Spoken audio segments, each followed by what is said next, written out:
Hello, I'm Sheryl McCarthy of the City University of New York. Welcome to One to One.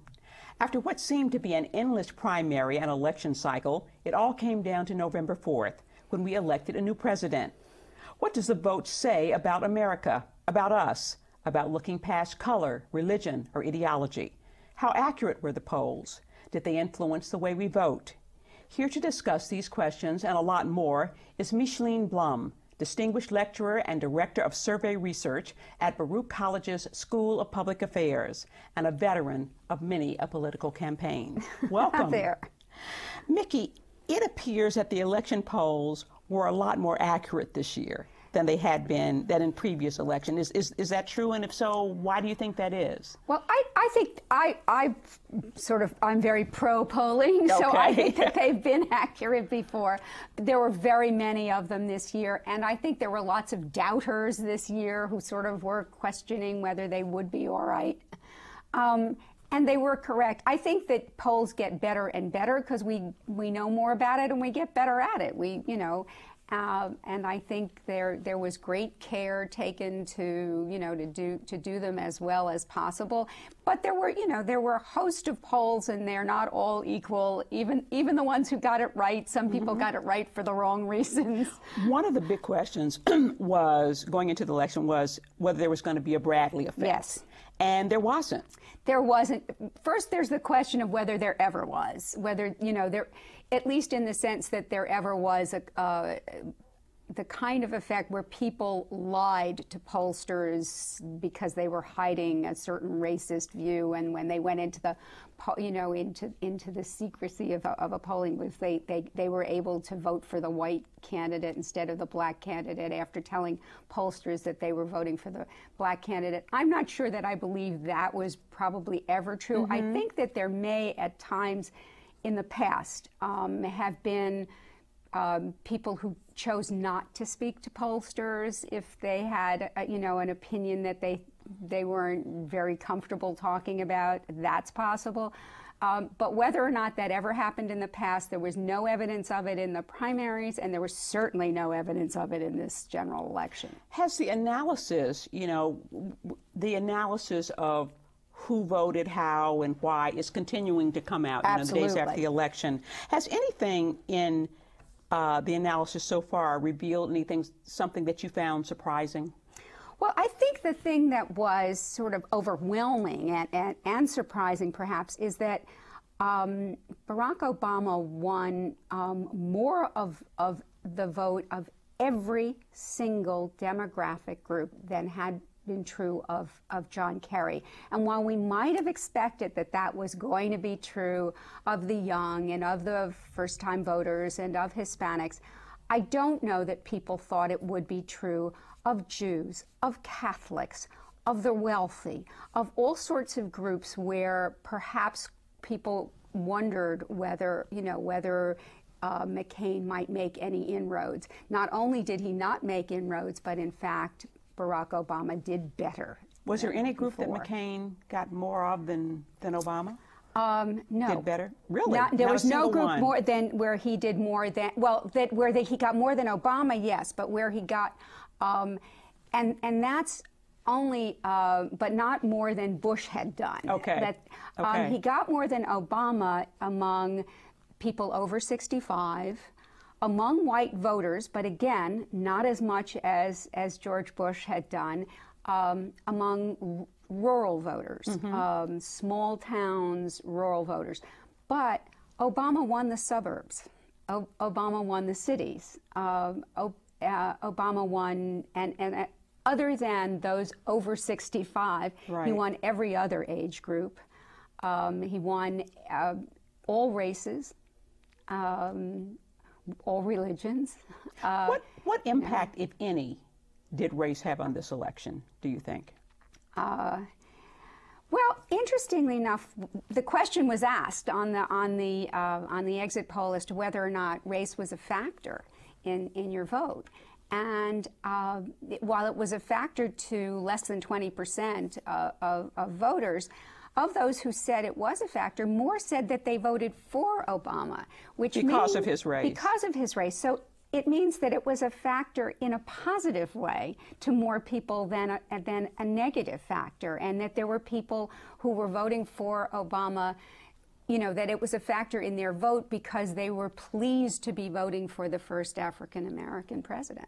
And the big question going into the election was, how were the independents going to vote? Did they go overwhelmingly for Obama, or? No, they did go for Obama. Okay. They did go by slightly more than the overall margin, but yes, in fact, they did go for Obama, very clearly, and again, much more so than in past years for the Democrats. So it was a real across the board win. While I think that there's no question that there are certain groups that went overwhelmingly for Obama, and that coalition that he put together really is, what ultimately won, the election. Nevertheless, this election was not won just among the under 30s, or just among, very small, groups that were put together by Obama. It was won, across the board. Across the board in very many ways. While Obama only got 43% of the white vote, again, it's more than Kerry got, and Obama won among Catholics. He got 78% of the Jewish vote. Mm-hmm. The Jewish vote was second only to the African-American vote. Interesting. In being the highest percentage he got of any demographic. Even though there was an effort by McCain-Palin to suggest that Obama was not friendly towards Israel. Yes, and clearly it did not work. Because, again, Kerry had gotten, I think, also over 70%, but not as high. I think 74%. You hear so much, about these exit polls, and I'm interested in how they are done. When you hear about them, I assume that there are pollsters waiting outside of the polls when people come out and interviewing people as they come out of the voting booth. Is that the way? But nobody's ever interviewed me or anybody that I know. I mean, is that the way it's done, or do they call people on the phone afterwards, or what? How is it done? It is done at the polling place, and an interviewer is assigned to a polling place, and they're given a specific interval, meaning that they don't necessarily approach every voter that comes out. Depending on the size of the precinct and how many voters vote there, they may be approaching everyone, or they may be approaching every third or every 10th. And they approach that person and they ask them to participate. And one of the things that has been a problem over the last few years, and an increasing problem for the exit polls, has been that Democrats were more likely to be willing to take the polls, and that young people were more likely to be willing to participate in an exit poll, and that older people and more conservative voters were a little suspicious perhaps of the media and of the exit poll itself, and so they were less inclined to participate.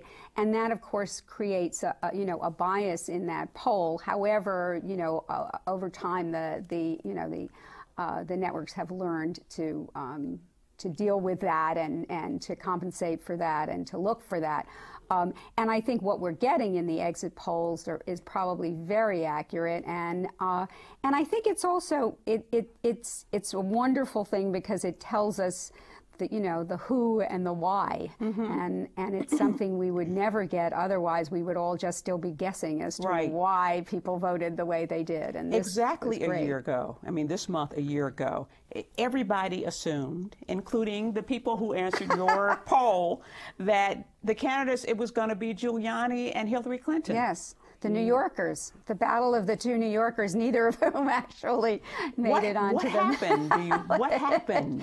Well, guess what? The voters of those, especially in some of the earlier states, didn't see it that way, and and they didn't run maybe the best campaigns in either case. Certainly Giuliani ran a terrible campaign, right. and And Hillary Clinton did not run as good a campaign as she might have, because clearly she didn't go into the caucus states the way she might have. And I think the voters told us throughout the year, and they told us in this election and in the exit polls, that they were really looking for change. And Obama got that. He got it right away. He understood that that's what the voters this year were going to want. And what we saw in this exit poll was that people were looking for two things, really. They were looking for change, and they were looking for competence. They were looking for someone they believed could bring about the change, could do the things that they think really need doing. And I think that's really where Obama convinced them, you know, towards the end. I think so, too. I mean, it was I a think competence issue. I do too, and I think that's something that we do see in these polls as well, is that they wanted the change, but then when they looked, they had more confidence that Obama could bring that change about and could do the things that needed to be done in this country. I mean, people are very worried. Obviously, the economy is the #1 issue by a mile, but people in this poll and certainly in all polling have expressed how worried they are for their own families, for their families' finances, for health care, in the sense that they're afraid they won't be able to afford it. And they are looking to Obama to try to provide some answers and some help. So, you know, the adulation is going to last for a while, and then it's, you know. Right. How long does the honeymoon last? How long does the honeymoon last? You know, I saw some cartoon in the paper today, you know, showing, you know, the honeymoon period before the train hits him. We hope that doesn't happen. Right. Well, I mean, I think when, you know, how long does a honeymoon last when you're in a recession? Yeah. And it's hard. Right. You know, these are, you know, he's facing some really difficult problems. And, you know, while I think there's enormous goodwill right now in the country for Obama, and we're seeing that even among people who did not vote for him. Right. That the country is truly wishing him well and hoping that he can bring about the you know, that change, and that he can try and help the economy. But it's not going to be easy. And he's not going to be able to do everything right away and everything in the first year. And it's hard to know even, you know, where and how, you know, one begins, but you know, but I think people had confidence. They've had confidence in his judgment. If we even just go by the picking of Joe Biden versus the picking of Sarah Palin, the exit polls show us that people think that Joe Biden is very qualified to be vice president, to step into the shoes of a president. They did not think that of Sarah Palin, and that was part of the competence issue. They didn't have confidence in her, and it also helped. They lost confidence in John McCain's judgment based on that, and they have confidence that Obama will pick the right people. We're going to have to take a short break, but we'll be back with more with Micheline Blum, Director of the Baruch Survey Research at the Baruch College School of Public Affairs. Everyone has friends. There's online friends, friends to go out with on a Saturday night, friends to hang out with and do nothing, friends who show up on moving day. And then there are the friends who'll be there if someone is dealing with a mental illness. Are you one of those friends?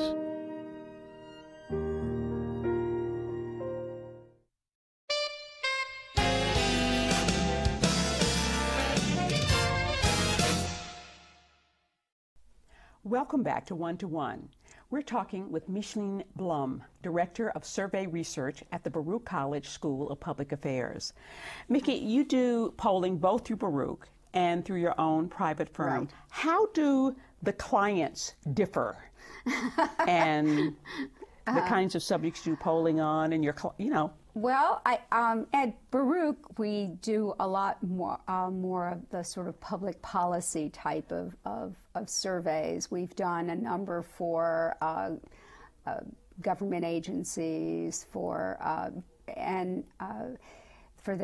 we've done some for different departments, you know, in the city, in the state, and also some academic surveys. We are just starting to do some in combination with the media and with other kinds of clients in order to sort of spread our wings and be out there more in the public eye. But it's certainly, Baruch's interest has been mostly in the areas of government and nonprofits and policy. And whereas, you know, as a private pollster, while I always did it nonpartisan polling, I did it much more, you know, for media and for other kinds of clients, and not necessarily now, just recently, policy. your firm did a survey, did a poll looking at whether Sarah Palin or Hillary Clinton would prevail in a 2012 matchup. That's right. And Hillary came out ahead. By a long shot. And actually what was interesting there was that she came out ahead not only in policy and not only, you know, as a candidate for president, but even on personal attributes. People thought she was not just you know, the better role model and the better politician and the better candidate, but the better mother. Oh, really? Yes, and there, you know, that she was the one they would prefer to have as a friend. I mean, she really did. Perhaps did better in every way. Have a beer with her, even. Possibly even to have a beer with. I mean, I think that more women actually related to her, and it's interesting even if we look now at this election and how and sort of what happened to the Hillary voters, because there had been so much talk about, you know, whether some of the Hillary voters would go to McCain because of Palin, just because of gender. And in fact, there's really no evidence of that. About 16% of the Democrats who said that they had been supporters of Hillary Clinton now were for John McCain. It was what one would expect to perhaps go, you know, to go over anyway. I don't think it had anything to do, you know, or very little to do with Sarah Palin, and certainly Democrats did not seem to flock to Sarah Palin, and she did not help him win those states that he perhaps hoped he would. A lot of people suspect that poll results are very much connected to who commissioned the polls. They are. They are in the sense that certainly if you're looking at polls that are commissioned by, you know, by any kind of partisan organization or any organization with an agenda, even on, you know, nonprofit organizations, I mean, that can happen. You do always have to pay attention to who commissioned a poll and to who conducted the poll, and whether it was a, you know, a nonpartisan firm that conducted a poll.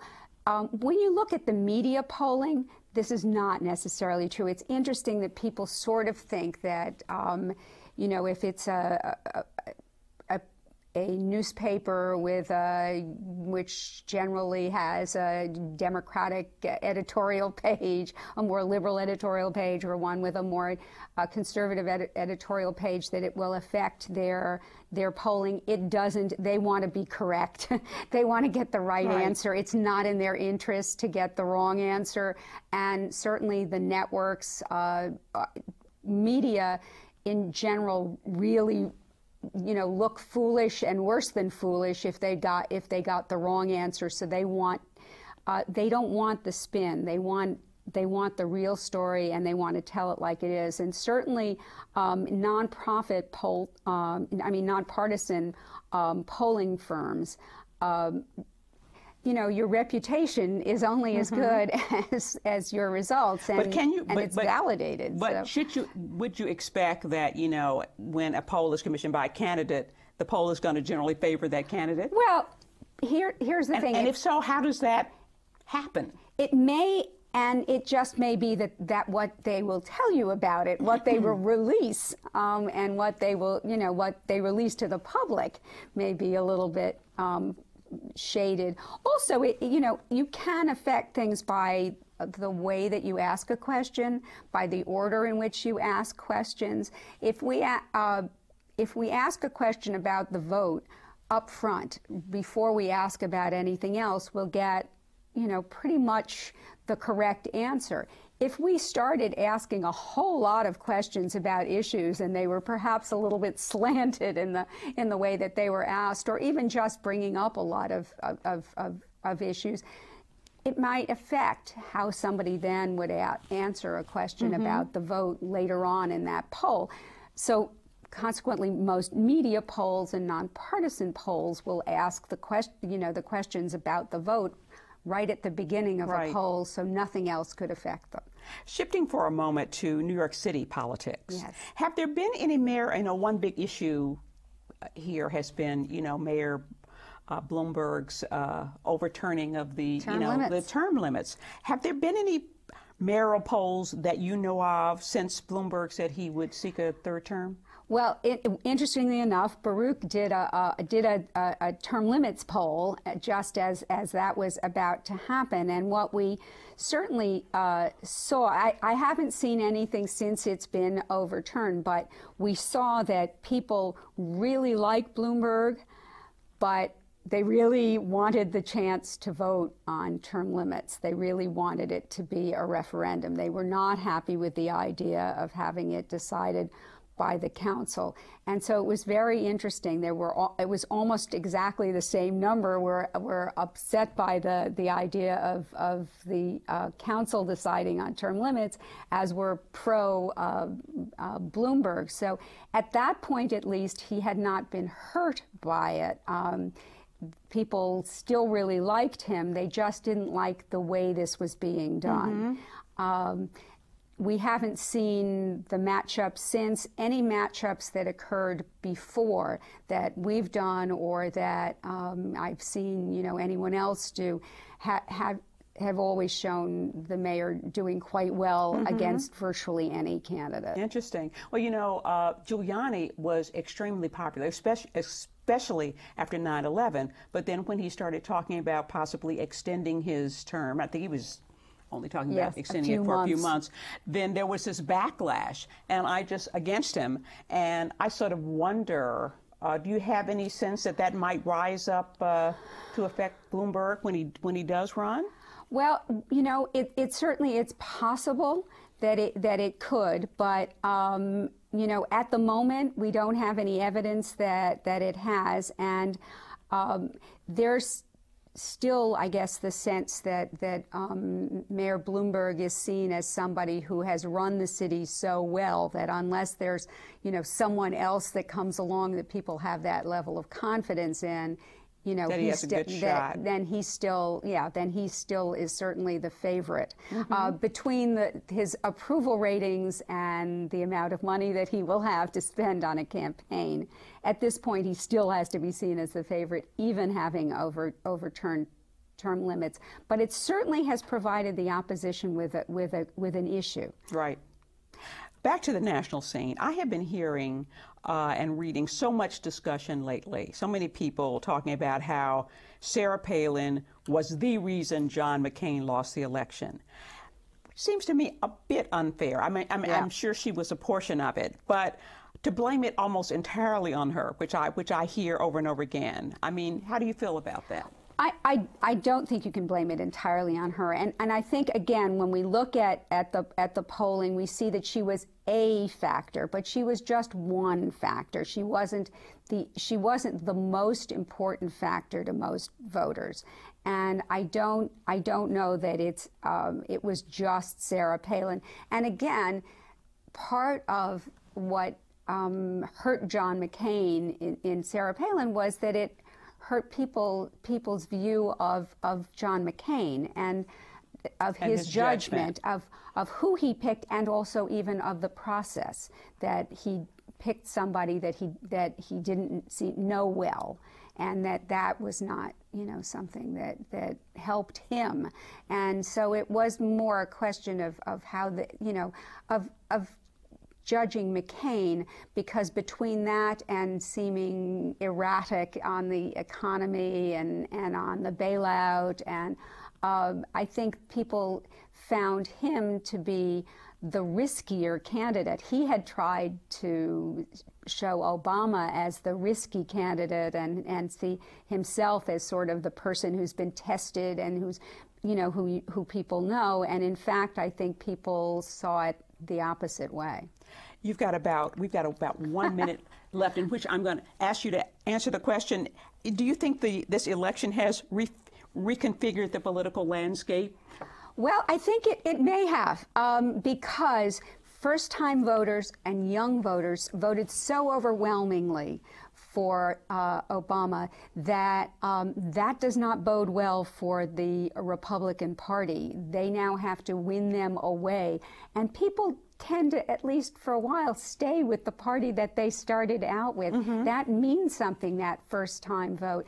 And if the only group that the Republicans won this time were the over 65s, that's not, you know, that does not bode well for the next time. On the other hand, with things as bad as they may be in the recession, if people are not happy with the next couple of years and how Obama deals with it, could perhaps go either way. They have a chance in 2 more years. Yeah, well, that's the beauty of the American system. You have a chance every 2 years, every 4 years, right, to vote. Nikki, thank you very much. I'm so sorry we happen to be out of time, even if we're not out of polls.